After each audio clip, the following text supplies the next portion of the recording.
So for those that have been keeping up to date with the channel, you'll know that I've just moved into a new studio. Well, here it is, and I say studio, it's just a spare room in my house, but I'm finally complete and set up and ready to do my first video. And it's a review video on this, the FeiyuTech AK4000 3-axis gimbal. It's easily a staple of any videographer or cinematographer nowadays to incorporate some sort of stabilization, whether that's pre or post-production. So I myself have been using gimbals for a few years now, and so the reason why is just because I like to incorporate that element of cinematography. It doesn't matter what I'm filming, what I'm videoing, I do like to have those smooth shots and the range of different shots that can be achieved from something like this.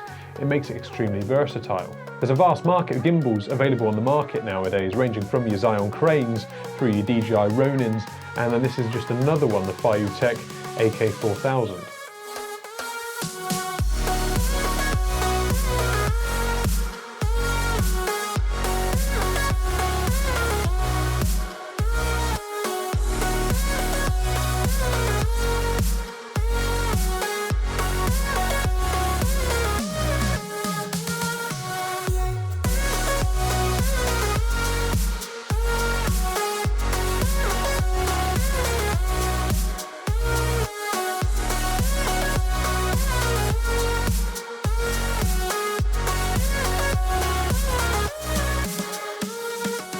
So I wanted to make this a very comprehensive review of the gimbal. I wanted to show you all of the functions and features to see if it's something that maybe you could use.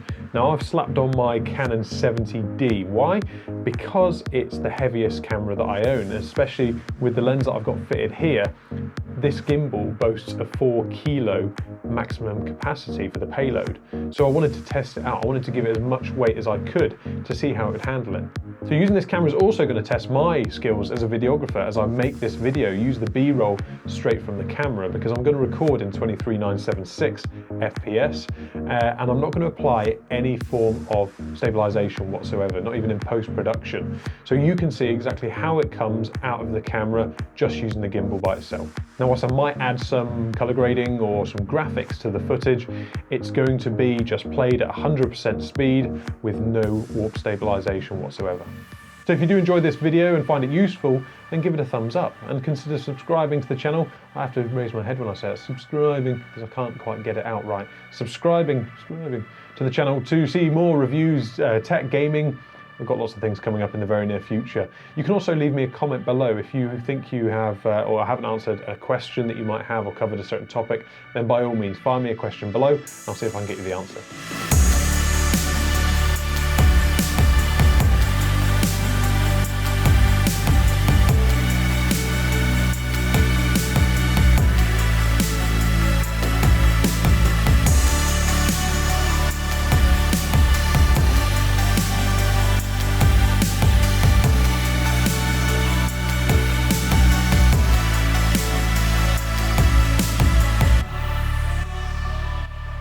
So that's a very quick look over the product I wanted to show you about so you can get a better idea of where the buttons are located and where all the attachments go. So to start us off with the review, first thing I'll talk about is the case. This is expanded polypropylene case.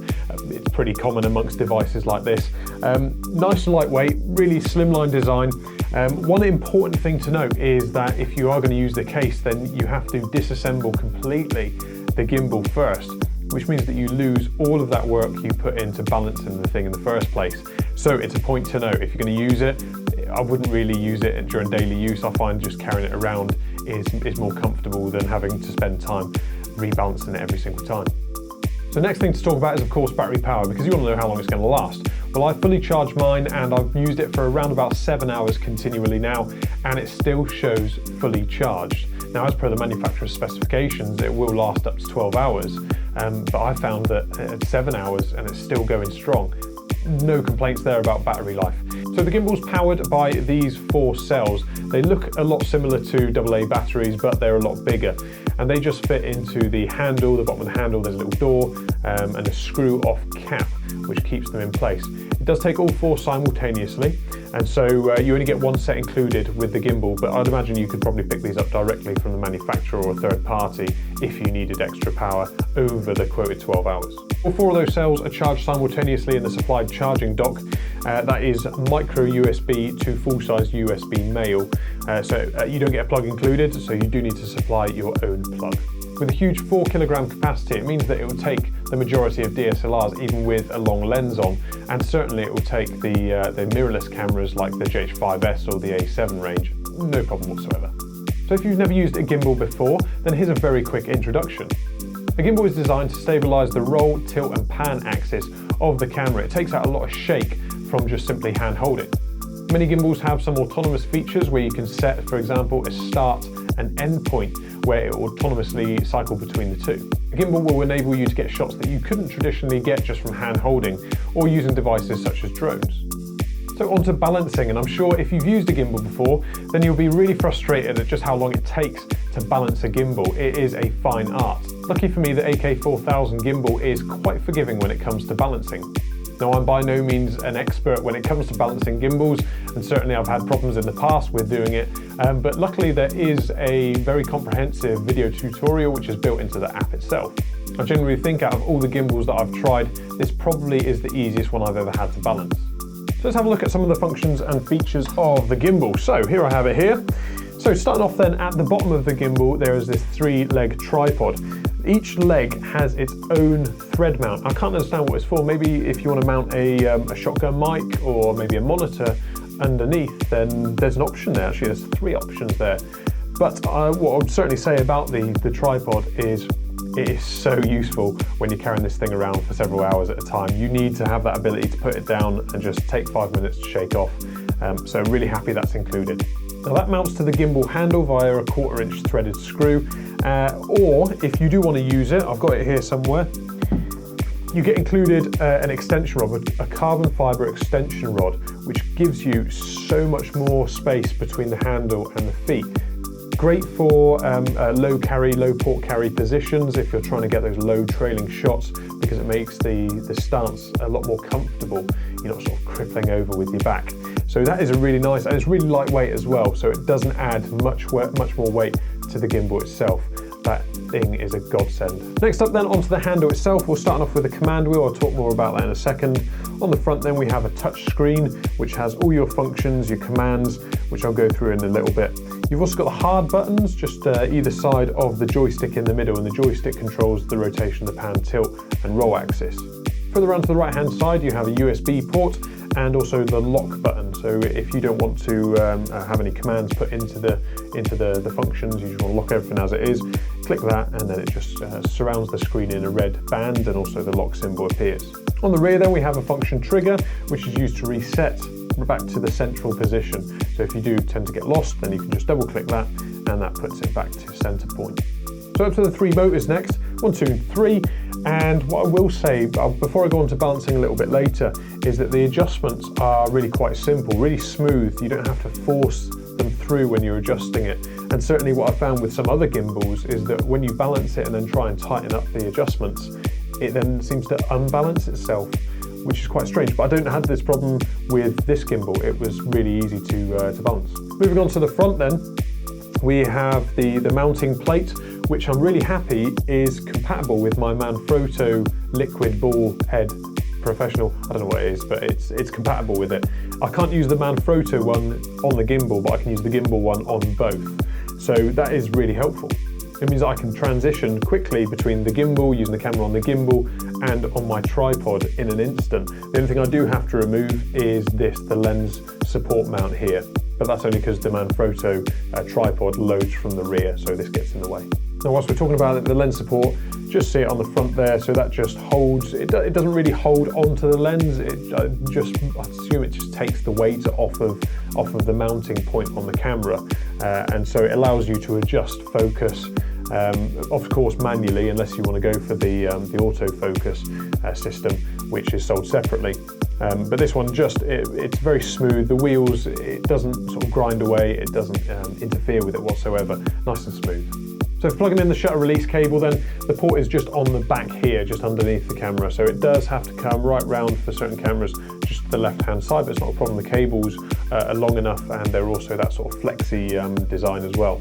On the left-hand side, you have the USB port, which is required for the follow focus or focus control system. Now, it's worth mentioning that the gimbal does have Wi-Fi, and I connected it to my Canon 70D via Wi-Fi, but unfortunately it wasn't compatible. The camera specifically says when it's in Wi-Fi mode, then video mode can't be used. So it's only good, I guess, for photographic uses.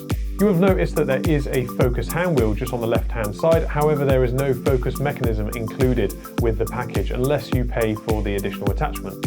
This means that rather than being a focus hand wheel, it is in fact a command wheel for other functions instead. You can actually control the roll, tilt and pan axis using this wheel just by pressing a button on the touch screen, and it gives you the ability to control precise movements and different types of shots that you can achieve even whilst the gimbal's just stable on the ground. Likewise, you can do the same with the app as well, so just connecting it via Bluetooth to your app gives you that functionality as well. So one thing that drew me to this gimbal was the ability to control the functionality of my camera using the gimbal, but unfortunately for my Canon 70D, the suitable shutter release cable, it's not included, so I'd have to buy that separately in order to test it. 3 cables that are included, however, are for various other Canons, Sony and Panasonic cameras. So looking at the available functionality on the touchscreen, we have the ability to change the follow modes. Now there's only 5 follow modes and they can be changed either with a tap on the touchscreen, or there's a hard function button which you can use, which requires a series of either single, double or triple taps in order to access those programs. Each mode effectively turns off certain movements of the gimbal, which means that if you need to get a shot, say for example, where you just want to swoop left and right chasing a vehicle, for example, then you don't really want it to roll. The problem I found was that remembering or trying to remember what all the acronyms stand for, because they are 2-letter acronyms, and it gets a bit confusing, so trial and error seem to win every time. Personally, I'm a massive fan of underslung because you can get the camera really close to the ground, yet maintain a comfortable, stable stance in order to achieve the shot. One of my other favourite movements to do with the gimbal is to do the Dutch roll. The only thing is I did notice in post-production that it was struggling to sort of maintain a consistent speed on the rotation, but that's probably just because I didn't balance it correctly. One of the other features which I think is worth a mention is the ability to set a start and an end point for the gimbal to cycle between, so you can achieve things like time-lapse and hyperlapses. Now to initiate it, just simply in the commands on the right hand side, so you swipe right on the touch screen, that takes you into the auto rotation menu, and then it's just a case of setting your start and end point.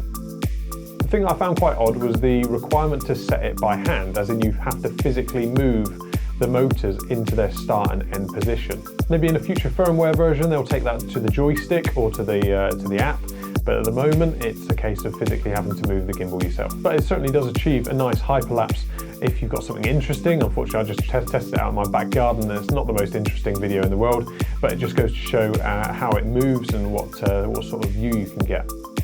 So as a big fan of hyperlapses, I really like this function.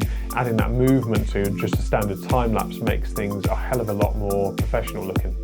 So really quickly talking about the FeiyuTech app, which I downloaded. Unfortunately, it wasn't in the Google Play Store, so I had to go to the QR code which was provided with the product. Setup was extremely easy and connecting to my phone was really quick. The user interface of the app is very user-friendly and very easy to navigate.